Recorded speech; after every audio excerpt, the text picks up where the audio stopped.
아, 네. 제가 이걸 매도를 하고 그 성동구 옥수동 쪽으로 네. 이사를 좀 하고 싶어서요. 옥수동에 있는 아파트 알아보고 계세요? 네네. 네. 그래서 지금 이게 매도 시기가 맞는지 아니면 좀 다른 방향으로 진행을 해야 되는지 여쭤보고 싶어서 전화를 드렸거든요. 지금 거주 중이신 자연엔자이 2단지를 언제 매도하는 게 좋을지 궁금하시고, 그리고 네. 성동구에 위치해 있는 옥수동의 어느 아파트로 갈아타는 게 좋을지가 궁금하신 걸까요? 네. 네, 혹시 어디 둘러보셨을까요? 아, 네. 제가 봤던 아파트는 그 옥수 삼성 아파트랑 극동 네. 그린 아파트를 봤었거든요. 네, 알겠습니다. 질문 내용 잘 들었고요. 바로 상담 진행할게요. 네, 안녕하세요. 네, 안녕하세요. 방송 보시고 계세요? 네. 네, 지금 방송 이 화면 보이시죠? 네. 이게 서울에 있는 아파트 가격 흐름을 제가 그려놓은 거예요. 네. 여기가 80년대예요. 네. 80년대 후반에 여기에 일기 신도시가 발표가 됐어요. 네. 발표되고 나서도 가격이 올랐어요. 네. 그런데 90년 딱 기점으로 바로 꺾였어요, 이때는. 네. 그리고 92년도에 여기에 신도시가 입주를 했어요. 네. 그러면서 쭉 바닥을 다졌어요. 네. 그리고 살짝 반등하다가 우리가 IMF 오면서 출렁하고 다시 올라왔어요. 네.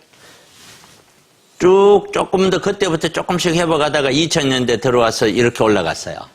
네. 그리고 이게 07년도 고점을 찍었고 08년도, 09년도까지 가다가 10년도부터 떨어졌어요. 네. 그리고 바닥을 찍고 다시 올랐어요. 이게 서울시 그림인데 이걸 왜 그리냐면은 그러면 경기도는 어떻게 되냐라는 거예요. 경기도. 네. 경기도에 있는 대다수의 아파트들은 서울이 요 고점 올라갈 때, 네. 여기 고점 올라갈 때, 그동안에는 가격대가 서울만큼 이렇게 올라오는 게 아니에요. 완만하게 이렇게 가다가 고점 부근에 탁 올라요. 네. 탁 올랐다가 바로 탁 떨어졌어요. 네. 그 다음에 또 완만하게 가요. 네. 무슨 얘기인지 알죠? 그러다가 2007년, 8년도에 가서 딱 올라요. 네. 그러다가 다시 탁 떨어져요. 또 완만하게 가요. 네. 자, 이게 뭐냐면은 제가 보는 눈에 이건 전부 다 풍선 효과예요. 이때 되면 정부는 모든 정책을 쏟아부어서 서울의 아파트 가격을 누르려고 해요. 네. 여기 눌려서 과거에 그랬어요. 지금도 2019년 말 20년도에 와서 경기도 곳이 반짝 다 올랐어요. 네네. 그리고 지금 상태가 유지되고 있어요. 네네. 그런데 올랐는 상태에서 과거 자료상으로는 3, 4년 유지가 된 게 아니에요.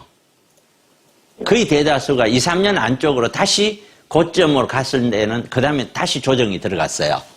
네. 자, 그러면은 광교에 있는 아파트가 물론 새 아파트고 고가 아파트고 좋기는 해요. 네. 그러면 요 고점 부근에서 경기권에 있는 아파트는 어떤 흐름을 보이냐? 거래가 거의 없어요. 네. 서울도 물론 고점 부근 되면 거래가 줄지만 특히 경기권에는 거래가 없어요. 자, 그러면 우리가 하나 봐야 될 거는 지금 광교에 있는 자연엔자이도 최근에 2, 3년 동안 폭발적으로 올랐을 거예요. 그렇죠? 네, 맞습니다. 그럼 폭발적으로 올라온 상태에서 지금도 거래가 잘 되고 있는지 안 되는지를 봐야 돼요. 지금 가격에서 살려는 사람이 꾸준하게 계속 사고 있는지 몇 달 동안에 한두 건 거래가 되는지 그걸 봐야 된다는 뜻이에요. 네. 그러니까 치고 올라가는 과정에서 2배가 올랐다 하는데 거래 한 건 갖고 2배 올라갈 수도 있고 100건 갖고 2배 올라갈 수도 있는 거잖아요. 네. 그러면 거래량이 별로 없이 올라갔다는 거는요. 네. 이 아파트는 계속 그 가격을 유지시켜낼 힘이 그만큼 없다는 걸 얘기하는 거예요. 네. 자, 그렇다면은 그렇게 잘 판단을 해보셔야 되고 제가 보는 이런 경기권에 있는 아파트들은 가격이 올라가면 안 된다가 아니라 고점 부근에서는 풍선 효과를 해서 쫙 올라간 거는 굉장히 위험하다고밖에 생각을 할 수가 없죠. 서울도 네. 고점에 있는 것들은 조정이 되는데 지금까지 네. 돼 왔으니까. 네. 문제는 조정이 될 때는 못 판다는 뜻이죠. 네. 팔려야 옮길 거 아니에요. 그렇죠? 네네, 맞아요. 그래서 만약에 옮기겠다고 생각한다면 이거 파는 것부터 먼저 하셔야 돼요. 어느 거 살까가 먼저 중요한 게 아니고요. 네네. 팔 수 있느냐 없느냐가 가장 중요해요. 네. 팔지 않으면 뭐 아무리 고민해봐야 의미가 없잖아요. 네. 그렇죠. 그래서 네네. 옥수동이라든가 이쪽으로 서울 주변, 서울 안에서 중심으로 오고 싶다. 오는 거는 저는 찬성이에요. 네. 장기적으로. 오는 거는 찬성이에요. 그렇기 네. 때문에 이 문제에 대해서는 저라면은 만약에 올 계획이 있다면은 저는 지금 매도를 시도를 해보겠다. 네. 그 다음에 매도할 때는 만약에 매도가 된다면은 내가 나갈 때까지 시간을 한 3개월만 주라 하면 되잖아요. 네. 네네. 그러고 검토를 해서 가면 될 거 아니에요. 네네. 네. 그 다음에 갈 때는 바로 갈 것인가 아니면 나는 전세나 월세 살면서 2, 3년, 3, 4년 기다렸다 갈 것인가 그거는 이제 사람마다 다르겠죠. 네. 저 같은 경우에는 이제 사람마다 성향이 다르니까 네. 저 같은 경우에는 어쨌든 지금은 저는 아파트 안 사거든요. 네. 저라면은. 그러니까 그게 제가 맞을 수도 있고 틀릴 수도 있는 거예요. 지나보면. 그렇죠? 네. 앞으로 네, 맞- 3년에서 5년 지나보면은 아, 제가 예상했던 게 사실 맞았구나. 맞았다고 해서 제가 똑똑한 게 아니에요. 네. 틀렸구나. 그렇다고 제가 멍청한 게 아니에요.